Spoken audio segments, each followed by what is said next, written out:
Hello everyone, कैसे हो आप सब लोग। मैं ईश्वरी दत्त पाठक आपका स्वागत करता हूं आई केमिस्ट्री चैनल में। तो अगर अभी तक आपने चैनल सब्सक्राइब नहीं करा तो चैनल सब्सक्राइब कर लो और बेल आइकन को दबाओ।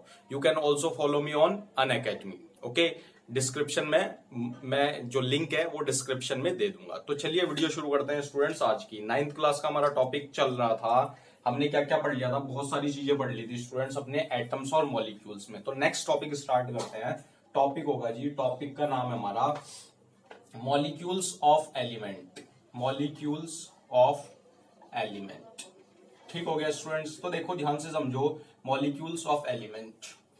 अब क्या होता है, कुछ एलिमेंट क्या होते हैं, सेम एटम से मिलकर बनते हैं। क्या होता है स्टूडेंट्स, कुछ एटम्स जो होते हैं ना वो सेम एलिमेंट से मिलकर बनते हैं, तो उनको कहते हैं molecules of atom, elements. But ये सब केसेस में नहीं होता। जैसे अगर मैं बात करता हूं स्टूडेंट्स, ऑर्गन की मैं बात कर रहा हूं, तो ऑर्गन जो होगा ना, ऑर्गन का जो एलिमेंट होगा ना, तो वो किससे मिलकर बनेगा, केवल सेम टाइप के एटम से। तो इसको क्या कहेंगे, ऑर्गन कहेंगे। ठीक हो गया। अब अगर मैं नियॉन एलिमेंट की बात करता हूं तो वो सेम टाइप के एलिमेंट से मिलकर बनेगा, उसको क्या कहेंगे जी, नियॉन।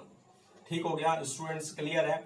अब देखो, बट कुछ कुछ केस में क्या होता है, जो एलिमेंट्स मिलकर बनते हैं ना वो एक से ज्यादा एटम से भी मिलकर बनते हैं। जैसे अगर मैं बात करता हूं, मैं ऑक्सीजन मॉलिक्यूल की बात करता हूं, तो उसमें ऑक्सीजन के दो एटम्स कंबाइन होकर ऑक्सीजन गैस बनाते हैं। तो क्या होता है स्टूडेंट्स, O2 हो गया। ओके, ये क्या हो गया, ऑक्सीजन। क्लियर है बात, ऑक्सीजन। तो इसको किससे रिप्रेजेंट करेंगे, O2 से। क्लियर है, समझ में आ रही है बात या नहीं स्टूडेंट्स। ओके, अब देखो, अगर ऑक्सीजन के तीन एटम्स आपस में कंबाइन होंगे तो क्या बनेगा स्टूडेंट्स, ओजोन बन जाएगी। क्या बन जाएगी जी, ओजोन बन जाएगी। समझ रहे हो बात। ओके, तो इसको किससे रिप्रेजेंट करेंगे, O3 से। ठीक है। अब देखो स्टूडेंट्स, क्या होता है, अब अगर मैं बात करता हूं तो कुछ एलिमेंट्स का, तो अब नेक्स्ट टर्म आता है एटोमिसिटी। क्या कहते हैं, एटोमिसिटी क्या होता है स्टूडेंट्स, एटोमिसिटी। तो स्टूडेंट्स, एटोमिसिटी वो होता है कि कोई भी एलिमेंट जो हमारा बना वो कितने टाइप्स के उसमें एटम्स कंबाइन हो गए, कि वो कितने टाइप के एटम से कंबाइन होता है, तो वो कहलाता है उसकी एटोमिसिटी। ठीक हो गया, यानी वो कितने टाइप के एटम से मिलकर बन रहा है। अगर मैं बात करता हूं ओजोन की, ध्यान से समझना स्टूडेंट्स, ओजोन की एटोमिसिटी क्या हो जाएगी स्टूडेंट्स, ओजोन की हो जाएगी जी 3 हो जाएगी, क्योंकि ये ऑक्सीजन के तीन एटम्स मिलकर बन रहे हैं ना, तो इसकी एटोमिसिटी क्या हो जाएगी, 3 हो जाएगी। क्लियर है बात। अब अगर मैं बात करता हूं ऑक्सीजन की, ठीक है, तो ऑक्सीजन कितने, दो एटम्स ऑफ ऑक्सीजन से मिलकर बनता है ऑक्सीजन गैस, तो इसकी एटोमिसिटी क्या हो जाएगी जी, 2 हो जाएगी, क्योंकि ये दो एटम्स ऑक्सीजन के जब कंबाइन होते हैं तो वो क्या बनाते हैं, ऑक्सीजन गैस बनाते हैं। क्लियर है बात। अब देखो, अगर मैं फास्फोरस की बात करता हूं, फास्फोरस, तो फास्फोरस का जो मॉलिक्यूल बनता है ना, उसमें फास्फोरस के 4 एटम्स आपस में कंबाइन होते हैं, तो इसकी एटोमिसिटी क्या होगी जी, फास्फोरस की क्या होगी जी, 4 हो गई। ठीक हो गया, क्लियर है। अब अगर मैं बात करता हूं सल्फर की, तो सल्फर एटम्स जब कंबाइन होंगे तो S8 सल्फर के एटम्स जब कंबाइन होंगे तब जाके सल्फर का मॉलिक्यूल बनता है। ठीक हो गया। तो इसकी एटोमिसिटी क्या होगी, ये पॉली एटॉमिक हो गया, ये 8 एटोमिसिटी हो गई। क्लियर है बात, समझ रहे हो। ओके स्टूडेंट्स, तो देखो यहां पर ये टॉपिक खत्म हो जाता है, मॉलिक्यूल्स ऑफ एलिमेंट्स। अब बात, नेक्स्ट टॉपिक आता है मॉलिक्यूल्स ऑफ कंपाउंड। क्या हो जाएगा स्टूडेंट्स, मॉलिक्यूल्स ऑफ कंपाउंड। अब समझो कि मॉलिक्यूल्स ऑफ कंपाउंड क्या होता है।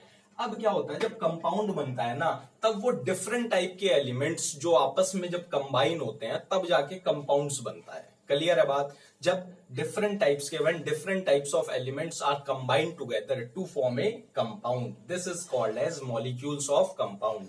अब जैसे एग्जांपल देखो स्टूडेंट्स, जैसे मैं बात करता हूं कार्बन डाइऑक्साइड, यानी किसकी बात कर रहा हूं मैं, कार्बन डाइऑक्साइड, डाइऑक्साइड, ऑक्साइड। तो देखो स्टूडेंट्स, इसमें क्या होता है हमारा, इसमें क्या होता है, कार्बन हो गया, ठीक हो गया, और ऑक्सीजन कंबाइन होंगे, ठीक हो गया, और मॉलिक्यूल का स्ट्रक्चर क्या बनेगा, CO2 बनेगा जी। क्लियर है बात, बोलो जी यस या नो।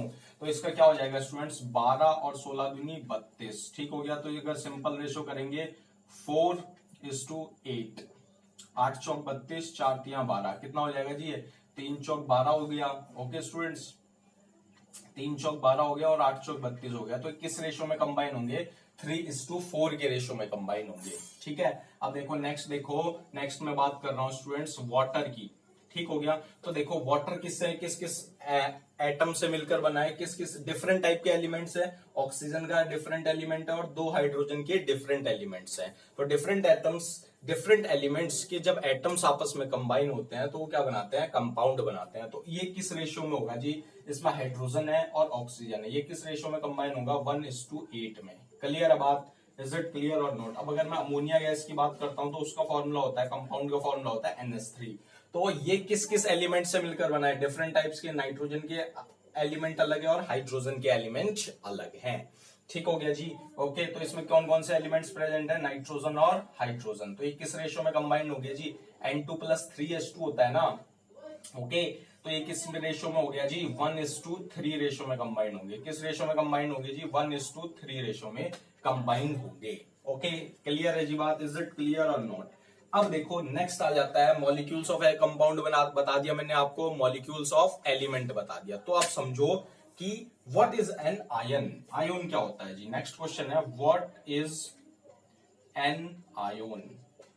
अब देखो आयन क्या होता है जी, ध्यान से समझो। आयन क्या होता है, जब कोई भी स्पीशीज या कंपाउंड वो क्या चार्ज कंटेन करती है तो उसको कहते हैं आयन। क्या कहते हैं, जब कोई भी एलिमेंट हो गया, जैसे किसी भी कंपाउंड में अगर कोई भी एलिमेंट वो चार्ज कंटेन कर रही है, कंसिस्ट चार्ज। अब ये जो चार्ज होता है उस चार्ज को कहेंगे आयन कहेंगे। अब ये जो चार्ज होता है दो टाइप का हो सकता है, आइदर पॉजिटिव और नेगेटिव। क्लियर है बात, ये आइदर पॉजिटिव हो सकता है और नेगेटिव हो सकता है। अब ध्यान से समझो, अगर पॉजिटिव है तो क्या कहलाएगा स्टूडेंट्स, कैटायन कहलाएगा। क्लियर है, अगर नेगेटिव है तो एनायन कहलाएगा जी। समझ रहे हो बात, इज इट क्लियर और नॉट, बोलो जी यस या नो। ठीक हो गया। अब मैं आपको कुछ एग्जांपल्स बता देता हूं कैटायन और एनायन के, फिर वीडियो खत्म करेंगे जी। ठीक है, तो देखो जी कैटायन और एनायन के मैं एग्जांपल बता दे रहा हूं आपको। ओके स्टूडेंट्स, तो देखो जी यहां पर मैं लिख देता हूं कुछ कैटायंस लिख देता हूं। ओके स्टूडेंट्स, कुछ कैटायंस लिख देता हूं और यहां पर क्या लिख देता हूं, एनायंस लिख देता हूं। ठीक है, और इनके यहां नाम लिख देंगे जी। क्लियर है बात, यहां पर नेमिंग हो जाएगी जी इनकी। अब देखो जी कैटायंस की बात मैं करता हूं तो ये क्या हो गया, Na+ हो गया, K+ हो गया जी, कैल्शियम 2+ हो गया। ओके, क्लियर है बात, ओके, Mg2+ हो गया जी। ठीक है, कॉपर 2+ हो, कॉपर 1+ हो गया जी। तो देखो नाम क्या है बेटा, सोडियम कैटायन। क्या नाम हो गया इसका, सोडियम कैटायन हो गया जी। क्लियर है बात, इसका नाम क्या हो गया जी, पोटेशियम कैटायन हो गया। ठीक है, क्लियर है बात, इसका क्या हो गया जी, कैल्शियम कैटायन हो गया, कैल्शियम कैटायन हो गया जी। क्या हो गया जी, कैल्शियम का कैटायन हो गया और ATC। क्लियर है। अब एनायन की बात कर लेते हैं जी। एनायन क्या होगा, जैसे Cl-, ठीक हो गया, क्लोराइड आयन हो गया, Br-, bromide ion, F-, H-, PO4 3- जी। क्लियर है, बात समझ लो, SO4 2- और भी बहुत सारे होते हैं ATC।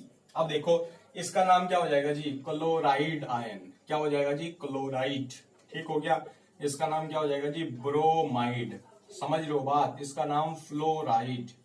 क्या हो जाएगा जी, फ्लोराइड हो जाएगा जी। ठीक है, बात समझ रहे हो। ओके स्टूडेंट्स, अब इसका नाम क्या हो जाएगा जी, हाइड्राइड। हाइड्राइड हो गया। ठीक है, इसका नाम फॉस्फेट। फॉस्फेट। ठीक है, इसका नाम सल्फेट हो जाएगा जी। क्या हो जाएगा जी, सल्फेट हो जाएगा जी। क्लियर है बात, ओके, इज इट क्लियर और नॉट। तो इसका PDF आपको प्रोवाइड कर दिया जाएगा। ओके, तो इसी के साथ ये वीडियो यहीं पर खत्म हो जाती है। वीडियो अच्छी लगे तो लाइक करके जरूर जाना और बेल आइकन को जरूर दबाओ। और आप मुझे अनअकैडमी पर भी फॉलो कर सकते हो, मैं डिस्क्रिप्शन में लिंक दे दूंगा। Okay, thank you.